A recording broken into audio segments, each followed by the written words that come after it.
Hello students, इस video में हम 10th स्टैंडर्ड का मैथ्स 2 यानी ज्योमेट्री का क्वेश्चन पेपर डिस्कस कर रहे हैं। तो ये फर्स्ट सेमेस्टर एग्जामिनेशन का पेपर है ज्योमेट्री का, जो 40 मार्क्स के लिए है। तो मैंने पहले ही क्वेश्चन 1 और क्वेश्चन 2 डिस्कस किया है, जिसके 2 वीडियोस चैनल पे अपलोड किए हैं। 10th maths Maharashtra state board इस नाम की मैंने एक प्लेलिस्ट बनाई है, जिसमें सारे 10th के वीडियोज रखे हैं। ठीक है, तो वो प्लेलिस्ट की लिंक मैंने इस वीडियो के डिस्क्रिप्शन बॉक्स में दी है, आप वहाँ पे जाके चेक कर सकते हो। तो क्वेश्चन 1 और क्वेश्चन 2 कंप्लीट हो चुका है, तो हम क्वेश्चन 3 अब सॉल्व करेंगे। क्वेश्चन 3 क्या है? Solve the following sub questions any 3। First question है, areas of two similar triangles are 225 square centimeter and 81 square centimeter. If a side of the smaller triangle is 12 centimeter, then find corresponding side of the bigger triangle. तो first question देखो, बहुत easy है। Area of two similar triangle are 225, मतलब अब suppose हमने smaller triangle consider किया, triangle 1, और बिगर या लार्जर बोल सकते हैं ट्रायंगल, कंसिडर कर लो ट्रायंगल 2। ठीक है, तो एरिया ऑफ ट्रायंगल 1 क्या है? उसको A1 बोलते हैं हम, 225 सेंटीमीटर स्क्वायर। और एरिया ऑफ लार्जर ट्रायंगल, यहाँ पे जो लार्जर ट्रायंगल है वो ट्रायंगल 2 बोला है हमने, तो उसका आएगा 225 सेंटीमीटर स्क्वायर, और इसका क्या आ जाएगा 81, क्योंकि ये स्मॉलर है। ओके, एरिया से ही पता चल रहा है लार्जर कौन सा होगा, 225 स्क्वायर सेंटीमीटर वाला लार्जर ट्रायंगल होगा। तो बिगर ट्रायंगल हमने बोला है ट्रायंगल 2, स्मॉलर ट्रायंगल बोला है ट्रायंगल 1, उसका एरिया क्या होगा A1 81 सेंटीमीटर स्क्वायर, और बिगर ट्रायंगल जो ट्रायंगल 2 है इसका एरिया क्या होगा A2 is equal to 225 centimetre square. तो अभी क्या बोला है इन्होंने फिर से कि if side of the smaller triangle is 12 centimetre, तो हम अभी यहाँ पे 1 बोला है हमने स्मॉलर ट्रायंगल को, तो ट्रायंगल 1, तो 1 ही हमारा क्या रहेगा यहाँ पे, और साइड के लिए हम क्या लेंगे यस, तो यस 1 क्या आ जाएगा आपका 12 सेंटीमीटर। तो इस तरह से हमें क्या करना है, corresponding side of bigger triangle, मतलब हमें साइड फाइंड करनी है ऑफ यस 2। तो जैसे कि हमने एक फॉर्मूला सीखा है, ratio of area of two triangle is equal to ratio of square of corresponding sides of that triangles.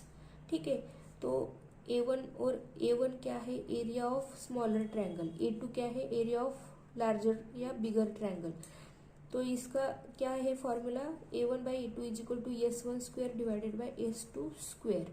ये क्या है, करस्पॉन्डिंग साइड्स। ठीक है, ये फॉर्मूला कहाँ पे अप्लाई होता है, जब दो ट्रायंगल्स सिमिलर होते हैं। ठीक है, वहीं पे ये अप्लाई कर सकते हैं हम। तो हमें जो भी वैल्यू है हमारे पास वो हम क्या करेंगे, यहाँ पे पुट करेंगे। तो A1 क्या है आपका, A1 की वैल्यू क्या है 81, A2 की वैल्यू क्या है 225, S1 कितना है 12, तो 12 का स्क्वायर, और S2 पता नहीं है तो हम एज इट इज लिखेंगे S2 स्क्वायर।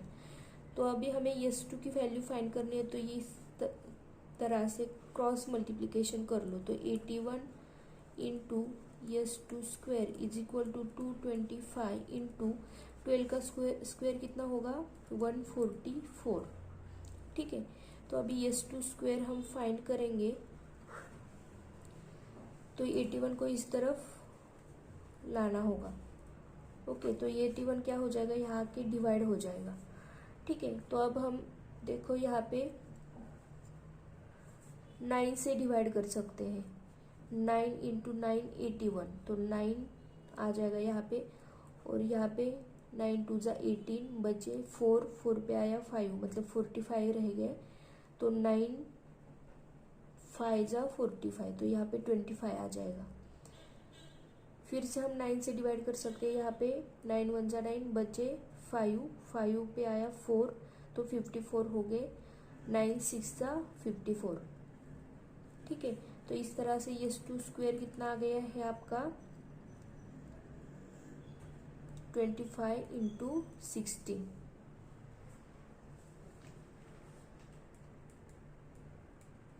तो ये वैल्यू क्या आ जाएगी देखो सॉल्व करके 400। S two square is 400। तो अभी यस टू की वैल्यू निकालनी है तो हमें स्क्वायर रूट लेना होगा। तो 400 का स्क्वायर रूट क्या होता है 20। तो यस टू की वैल्यू क्या आ जाएगी आपकी, ठीक है, यस टू की वैल्यू क्या आ जाएगी आपकी 20 सेंटीमीटर। तो इस तरह से आपका जो क्वेश्चन था कि find corresponding side of the bigger triangle, तो वो साइड कितनी होगी 20 सेंटीमीटर। ये होगा आपका answer.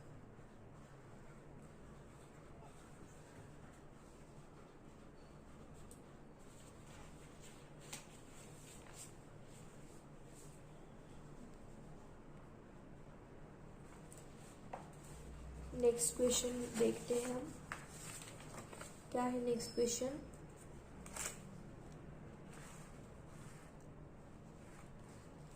In triangle ELMN angle EL is 30 degree. अभी पहले तो हम देखो EL 30 है, EN 60 है और एंगल EM 90 डिग्री है। यहाँ से क्या पता चल जाता है कि ये राइट एंगल ट्रायंगल है। ठीक है, तो हम पहले राइट एंगल ट्रायंगल निकाल लेते हैं इस तरह से। ठीक है, यहाँ पे क्या होगा 90 डिग्री, सपोज यहाँ पे 60 डिग्री है और यहाँ पे 30 डिग्री है। ठीक है, तो यल क्या है 30, यम क्या है 90 और यन क्या है 60। ओके, अभी हमें क्या पता है यहाँ पे यलियन की वैल्यू मतलब हाइपोटेनस पता है 12 सेंटीमीटर।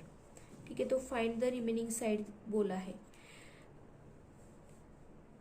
तो अब ये कैसे सॉल्व करेंगे, तो जो हमने सीखा है साइड ऑपोजिट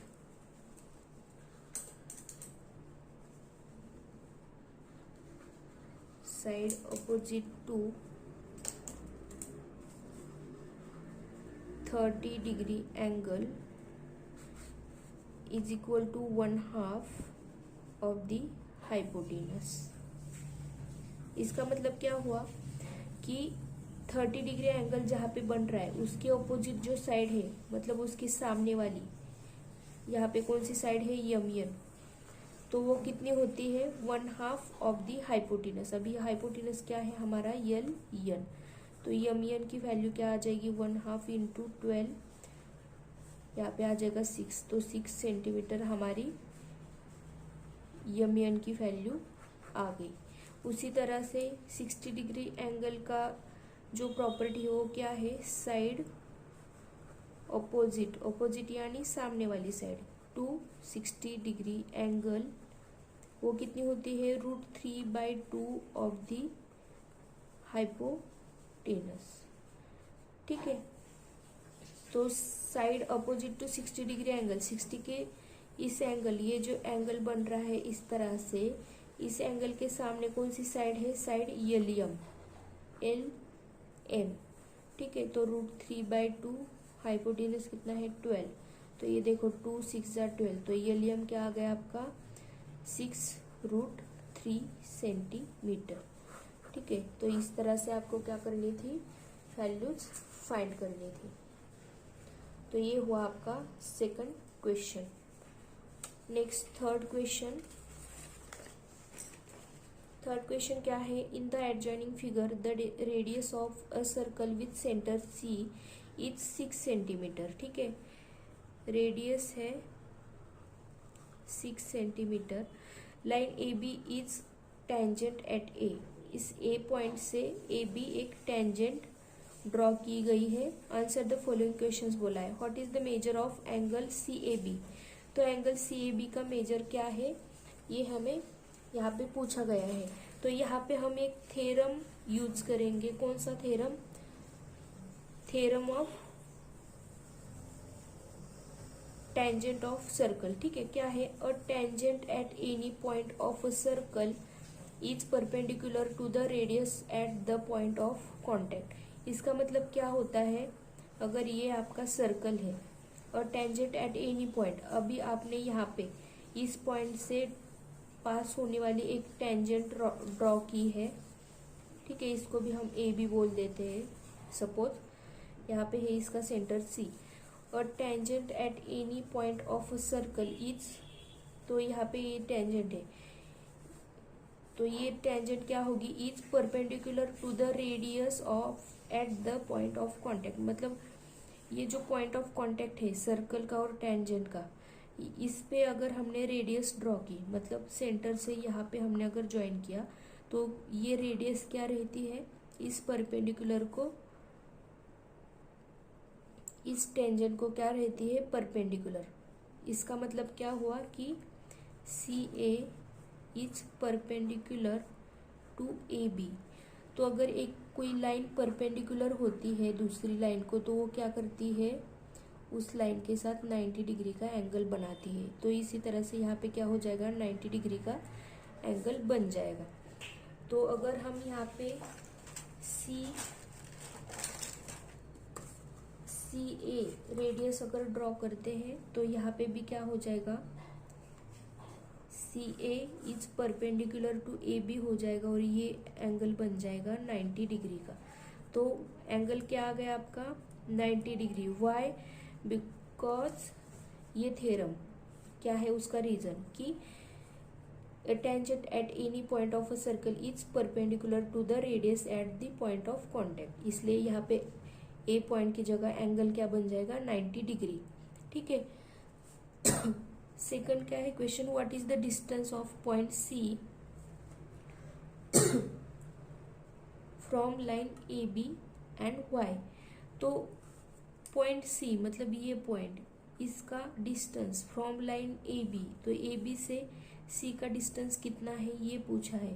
तो अगर हमें किसी पॉइंट का, ये पॉइंट है, इसका डिस्टेंस हमें इस लाइन से कितना है ये फाइंड करना है, तो हम क्या करते हैं? इस पॉइंट से एक स्ट्रेट परपेंडिकुलर लाइन ड्रॉ करते हैं इस लाइन AB पे, और ये मेजर जितना भी होता है, ये जो मेजरमेंट है वो जितना होगा वो होता है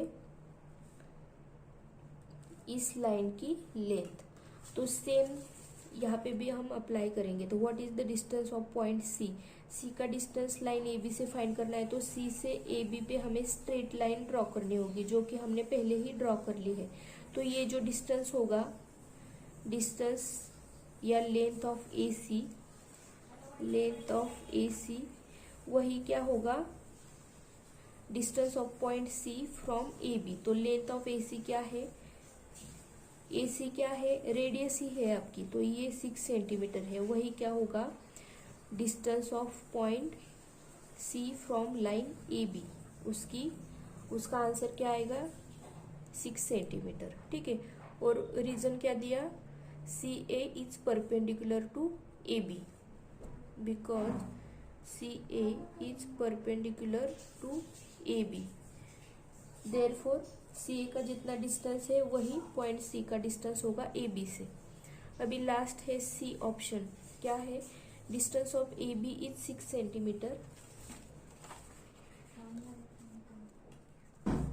distance of AB is 6 centimetre, मतलब ये डिस्टेंस क्या है? 6 सेंटीमीटर। अभी हमें रेडियस पता है, रेडियस भी क्या है? 6 सेंटीमीटर।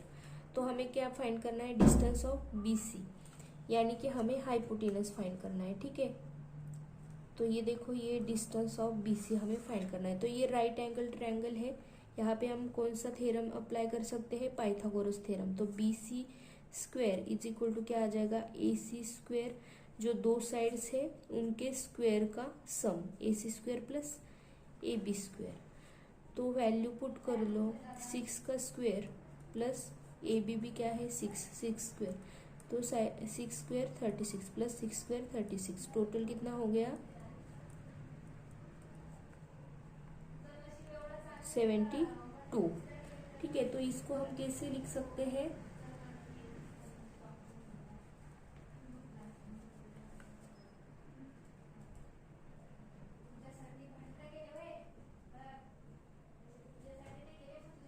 इसको हम इस तरह से लिख सकते हैं 72 को 4 इंटू 18। तो BC की वैल्यू फाइंड करनी है तो हमें क्या करना पड़ेगा, स्क्वायर रूट करना पड़ेगा 4 इंटू 18। ठीक है, तो इसे कैसे लिखेंगे हम, √4 इंटू √18। तो √4 कितना है 2। ठीक है, तो 2 आ जाएगा बाहर और अंदर क्या रहेगा √18। इस तरह से BC की वैल्यू क्या आ गई है आपकी, BC इज इक्वल टू 2√18। ठीक है, BC square is equal to AC square plus AB square. तो इस तरह से हमने फाइंड किया 72 को कैसे, हमने जस्ट एक नंबर को बाहर निकाला है स्क्वायर रूट के बाहर, इसलिए हमने क्या किया 4 इंटू 18 लिख सकते हैं, हमें पता है। तो 4 को हम बाहर निकाल सकते हैं स्क्वायर रूट के। तो इस तरह से हमने 4 इंटू 18 लिखा और √4 को 2 लिखा और √18 एज इट इज। तो ये आ गई आपकी वैल्यू। और लास्ट क्वेश्चन है 4th question, identify with reason which of the following are Pythagorean triplet.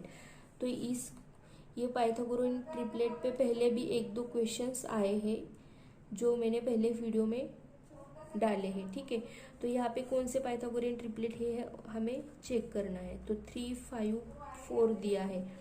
तो आपको पता है 5 स्क्वायर कितना होता है 25, मतलब हम लार्जर नंबर का स्क्वायर लेते हैं। ठीक है, जो बिगर नंबर है, बिगेस्ट नंबर है, उसका स्क्वायर लेते हैं और वो बाकी के 2 नंबर के स्क्वायर के सम जितना है क्या ये चेक करते हैं। तो बाकी के नंबर कौन से, 3 स्क्वायर कितना है 9, 4 स्क्वायर कितना होता है 16। तो 3 स्क्वायर प्लस 4 स्क्वायर कितना हो गया 9 प्लस 16 इज 25। तो यहाँ से हम क्या पता चला कि 3 square plus 4 square is equal to 5 square. तो ये अगर हो रहा है इसका मतलब क्या है कि ये पाइथागोरियन ट्रिपलेट है। क्या हो गया, जो लार्जेस्ट नंबर का स्क्वायर है वो कितना आ गया, sum of square of other 2 numbers. ठीक है, तो ये है हमारा पाइथागोरियन ट्रिपलेट। अब हम सेकंड चेक करेंगे 4, 9, 12 के लिए। देखो 12 स्क्वायर कितना होता है 144, 4 का स्क्वायर 16 और 9 का स्क्वायर 81। ठीक है, अभी देखो इन दोनों जो छोटे नंबर्स हैं उनके स्क्वायर का एडिशन कर लो। 4 स्क्वायर प्लस 9 स्क्वायर कितना है 16 प्लस 81, तो ये कितना आ गया 97। तो 4 square plus 9 square is not equal to 12 square. देखो ये 97 आ गया है और यहाँ पे 144 है, तो ये इक्वल नहीं है। तो ये आपका पाइथागोरियन ट्रिपलेट नहीं होगा, सेकंड ऑप्शन। ठीक है, अभी थर्ड ऑप्शन के लिए चेक करेंगे हम 5, 12 एंड 13। तो देखो लार्जेस्ट नंबर है 13, उसका स्क्वायर निकाल लो, क्या है 169। ठीक है, लार्जेस्ट नंबर का स्क्वायर क्या है 169। तो बाकी के 2 नंबर्स है उनका स्क्वायर निकालो, 12 का स्क्वायर 144 और 5 का स्क्वायर 25। तो इनके एडिशन कर लो अभी, 12 स्क्वायर प्लस 5 स्क्वायर कितना होगा 144 प्लस 25। तो 5 प्लस 4 9, 4 प्लस 2 6 और ये 169। तो देखो 12 स्क्वायर प्लस 5 स्क्वायर आ गया 169 और 13 स्क्वायर भी कितना है 169। तो आप कैसे लिख सकते हो इसको, 13 square is equal to 12 square plus 5 square. तो ये अगर लार्जेस्ट नंबर का square is equal to sum of square of other 2 numbers होगा तो उसे क्या बोलेंगे हम, पाइथागोरियन ट्रिपलेट। तो ये भी हमारा थर्ड ऑप्शन भी क्या हो जाएगा, पाइथागोरियन ट्रिपलेट। इस तरह से 4th क्वेश्चन भी हमने क्या कर लिया है सॉल्व। आप यहाँ पे देख सकते हो ये है आपका सॉल्यूशन। ठीक है, बीच में आपको ये आंसर या सॉल्यूशन जो भी है ये दिखा नहीं था। ठीक है, तो आप यहाँ पे ठीक से देख लो और नोट डाउन कर सकते हो। अगर कोई क्वेश्चन समझ में नहीं आया है तो आप वीडियो रिपीटेडली देखो, या फिर जो भी है आपको नोट डाउन करना है वो आप वीडियो पॉज करके नोट डाउन कर सकते हो। इस तरह से हमने यहाँ पे क्वेश्चन 3 कंप्लीट किया है। नेक्स्ट वीडियो में हम क्वेश्चन 4 डिस्कस करेंगे।